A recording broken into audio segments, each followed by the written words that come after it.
जब से लड़ाइयाँ शुरू हुई हैं तो ये आप मान के चलिए कि there is somebody in the navy working at it, looking at it what is happening on a daily basis. और उससे हम क्या लेसन सीख सकते हैं?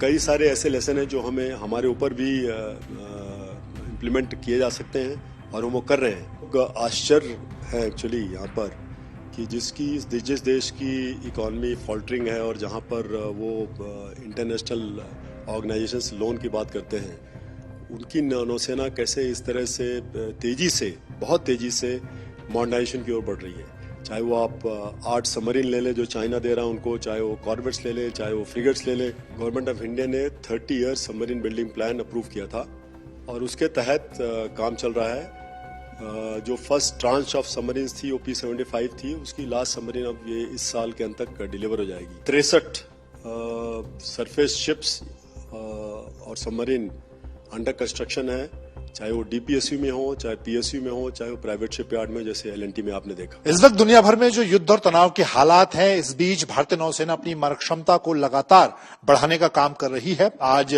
भारतीय नौसेना ने अपने बेड़े में पहला मल्टीपर्पज वेसल लॉन्च किया है कट्टुपल्ली में। हमारे साथ नौसेना प्रमुख एडमिरल दिनेश त्रिपाठी हैं। सर, आपसे जानना चाहेंगे क्या मकसद है मल्टीपर्पज वेसल को लॉन्च करने का? ये हमारे लिए बहुत खुशी की बात है कि आज हमने कट्टुपल्ली शिपयार्ड जो LNT का है वहां पर अपना फर्स्ट मल्टीपर्पज वेसल लॉन्च किया है, जिसको हम नाम देंगे समर्थक जब ये कमीशन होगा। तो जैसा कि मल्टीपर्पज वेसल का नाम है, ये वेसल मल्टीपर्पज है जो कि कई चीजें कर सकता है। अपार्ट फ्रॉम जो एक नेवल शिप कर सकता है वो तो करेगा ही, उसके अलावा जैसे मैं आपको बताना चाहूंगा कि जैसे हमारे चाहे DRDO हो, चाहे कई और बाकी लोग नए वेपन सेंसर इक्विपमेंट डेवलप करते हैं, उनकी ट्रायल्स के लिए सी प्लेटफॉर्म की जरूरत होती है, वॉरशिप प्लेटफॉर्म्स की। तो कई बार हमको अपने फ्रंट लाइन कॉम्बेटेंट्स देने पड़ते हैं, तो obviously it is at some cost. That is वो अपना जो काम करना चाहिए वो नहीं कर पाते हैं और फिर उनको ट्रायल्स के लिए कई दिनों तक उसमें अब रहना पड़ता है। तो मल्टीपर्पज वेसल एक तो वो काम करेंगे, दूसरा ये कई इस तरह के काम करेंगे जैसे कि टारगेट टोइंग एट सी में हमें प्रैक्टिस फायरिंग करनी है, तो चाहे वो सरफेस हो चाहे अंडर वाटर हो, कई तरह के टारगेट टो कर सकते हैं। तीसरा है कि जो ये मदरशिप बन सकते हैं जिससे कि वो अनक्रूड या अनमैन्ड वेसल्स हो, चाहे वो सरफेस में USVs हो, UUVs हो, इन फ्यूचर वो हो अपने ऊपर रख सकते हैं और फिर समुद्र में जाके इनको छोड़ सकते हैं। तो इस तरह के और बहुत सारे जो काम हैं जो कि हमारे आज तक फ्रंट लाइन वॉरशिप करते थे, वो ये करेंगे जिससे कि हमारे फ्रंट लाइन वॉरशिप अपना वो काम कर सके जो उन्हें करना है।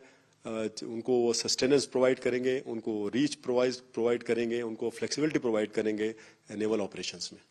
हमने देखा कि भारतीय नौसेना लगातार हर मोर्चे पर अपनी ताकत को बढ़ा रही है। हाल में सरकार ने प्रेडेटर ड्रोन को भी मंजूरी दी है। उससे कितनी बड़ी मदद सर्विलांस के मोर्चे पर आपको मिलेगी? देखिए, आपको पता है कि हमने करीब 4 साल से 2 हेल RPAs अनआर्म्ड लीज पे ले रखे थे कोको मॉडल में, company operated, company owned. Now जो ये नया जो अभी CCS ने अप्रूवल किया है 31 प्रेडेटर्स का, ये 16 जो है वो लैंड यूज के, लैंड बाउंड्री में, तो और 15 है वो समुद्र के लिए, हम लोग के नेवी के लिए। ये बहुत ही बड़ी कैपेबिलिटी एनहेंसमेंट है, especially in the field of maritime surveillance. Now, especially in the maritime domain, I am telling that the whole action starts. जो एक्शन स्टार्ट होता है वो सबसे पहले हमें ये पता करना है कि मैरीटाइम डोमेन में हो क्या रहा है, कौन है, कहाँ है और क्या कर रहा है। तो ये सबसे इम्पोर्टेंट है। और ओशंस इतने बड़े हैं और हर समय जो भी ओशन में है वो मूव कर रहा है। तो आपने एक बार कहीं किसी जगह किसी को डिटेक्ट कर लिया, जरूरी नहीं कि अगली बार आप जाएं तो वो वहीं मिलेगा। तो इसलिए ये जो प्रेडेटर ड्रोन्स हैं जो कि कई घंटों तक हवा में रह सकते हैं, ये हमारे लिए बहुत उपलब्ध सिद्ध होंगे, जिससे कि हम लोग पूरा जो मैरीटाइम डोमेन अवेयरनेस है इंडियन ओशन रीजन में उसको बिल्कुल सशक्त रखें और ध्यान रखें कि कौन क्या कर रहा है। उसके बाद जो एक्शन लेना है वो दूसरी बात है। एक और फ्रंट है, अगर हम अंडर वाटर की बात करें, क्योंकि भविष्य की तरफ हम देखें तो अंडर वाटर यानी कि सबमरीन की ताकत को बढ़ाना जरूरी है। उस पर भी काफी काम हो रहा है, सरकार ने उसको लेकर भी मंजूरी दी।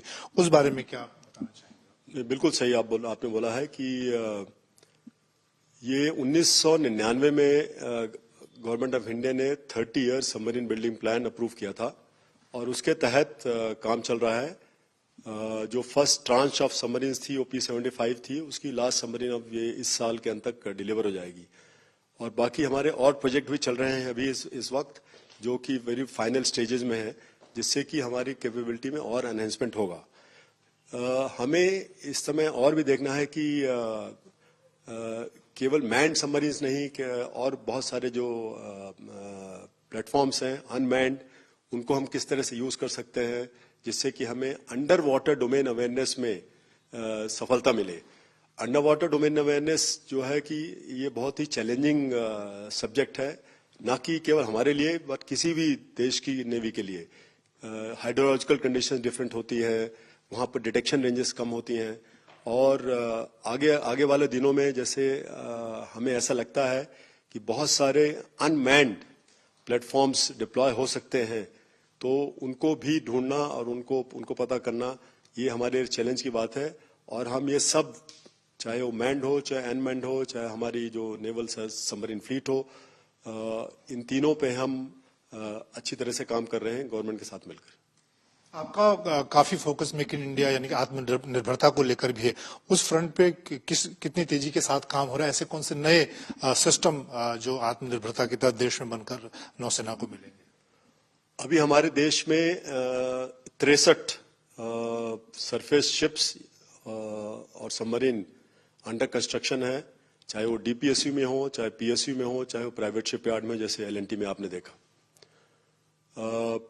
इसके अलावा हमें अभी 7 आधुनिक प्रोजेक्ट 17 ब्रावो के अंदर जो हमारे मल्टीपर्पज स्टेल्थ फ्रिगेट हैं, उनकी भी मंजूरी एक्सेप्टेंस ऑफ नेसेसिटी अभी मिली है। तो अगर हम केवल ऑर्डर की बात करें तो करीब 1.5 लाख करोड़ के ऑर्डर्स इन सबके पास है, जो मैंने अभी नाम दिया, चाहे प्राइवेट शिपयार्ड हो, चाहे गवर्नमेंट का शिपयार्ड हो, चाहे DPSU हो।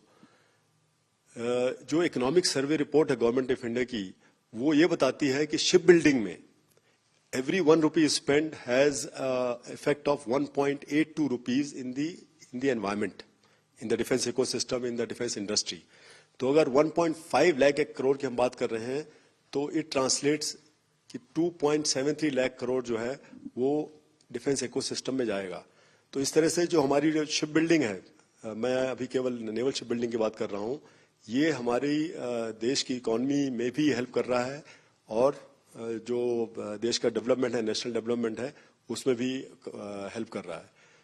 उसके अलावा हम ये भी देख रहे हैं कि टेक्नोलॉजी जो है कि गैलपिंग है, बिल्कुल बहुत ज्यादा टेक्नोलॉजी का यूज हो रहा है। आपने देखा होगा जितने भी वॉर चल रहे हैं तो हमने नेवल हेडक्वार्टर्स में अभी 2 standing task force under 2 star admiral गठित की है, जिनका काम है कि ये इंडस्ट्री में जाएं, चाहे वो स्टार्टअप हो, चाहे MSMEs हो, चाहे वो PSUs हो, DPSUs हो, जिनके पास क्या टेक्नोलॉजी है, चाहे DRDO हो, कि क्या टेक्नोलॉजी उनके पास है और हम उसको क्या इम्बाइब कर सकते हैं जिससे कि हमारे जो गैप्स हैं आज कैपेबिलिटी में, वो हमें आज का युद्ध लड़ना हो या कल का युद्ध लड़ना हो, उसके लिए हम उस गैप को पूरी तरह से भर दें, जिससे कि हमारी नौसेना हरदम रेडी रहे to safeguard our national maritime interest any time, anywhere, any how.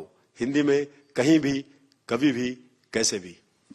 इसी बात को आगे बढ़ाते मैं एक सवाल ये जानना चाहता हूं कि इस वक्त देश, खासतौर दुनिया में जो हालात, हमने देखा कि रूस यूक्रेन युद्ध लंबे समय से चल रहा है, इजराइल कई मोर्चों पर लड़ाई लड़ रहा है।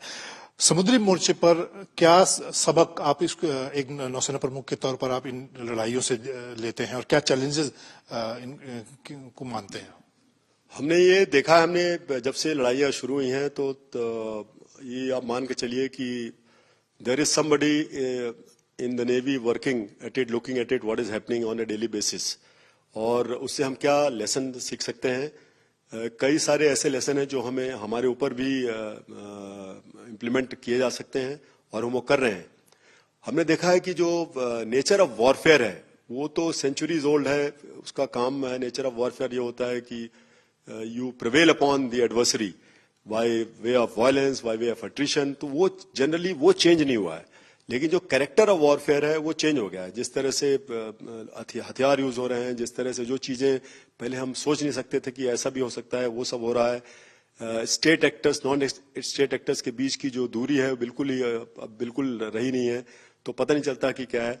और मेन इंपॉर्टेंट जो है टेक्नोलॉजी का जो यूज हो रहा है, किस तरह से स्पेशली अनमैन्ड अनक्रूड जो वेसल्स हो रहे हैं in all three domains, air, सब सरफेस एंड सरफेस, ये बहुत सारे चेंजेस हैं जो एकदम से आए हैं अभी। और इसके लिए हम अपनी पूरी, जैसे मैंने बोला कि टास्क फोर्स हमने स्टैंड की है, लेकिन नेवल हेडक्वार्टर्स इटसेल्फ और कमांड हेडक्वार्टर्स इस चैलेंज को हम इसको एक तरह से ऑपरेशनल चैलेंज मानते हैं, टेक्नोलॉजिकल चैलेंज मानते हैं, और इस पे हम काम कर रहे हैं जिससे कि हम लोग किसी समय भी सरप्राइज न किए जाएं किसी के द्वारा। एक आखिरी सवाल, अगर हम अपने आसपास के हालात देखें, हमारे दोनों समुद्री मोर्चों पर, साउथ चाइना सी की बात करें या फिर पाकिस्तान फ्रंट की बात करें, पाकिस्तान को काफी, हालांकि आर्थिक तौर पर उसकी हालत खराब है, लेकिन चीन की तरफ से बहुत उसकी नौसेना को मजबूत बनाया जा रहा है। उस चैलेंज को या आसपास के जो चैलेंज, उनको कैसे आप देखते हैं? देखिए, पहले पाकिस्तान की बात करते हैं तो हम लोग आश्चर्य है एक्चुअली यहाँ पर कि जिस देश की इकोनॉमी फॉल्टरिंग है और जहाँ पर वो इंटरनेशनल ऑर्गेनाइजेशंस लोन की बात करते हैं, उनकी नौसेना कैसे इस तरह से तेजी से, बहुत तेजी से मॉडर्नाइजेशन की ओर बढ़ रही है। चाहे वो आप 8 सबमरीन ले लें जो चाइना दे रहा है उनको, चाहे वो कॉर्वेट्स ले लें, चाहे वो फ्रिगेट्स ले लें, चाहे वो एयर डोमेन में ले लें, चाहे वो वॉर वेपन्स में ले लें, लॉन्ग रेंज वेपन्स में ले लें। तो पाकिस्तानी नौसेना है वो काफी मॉडर्नाइजेशन के रास्ते पे चल रही है। तो हमें ये आश्चर्य की बात कि पैसे कहाँ से आ रहे हैं।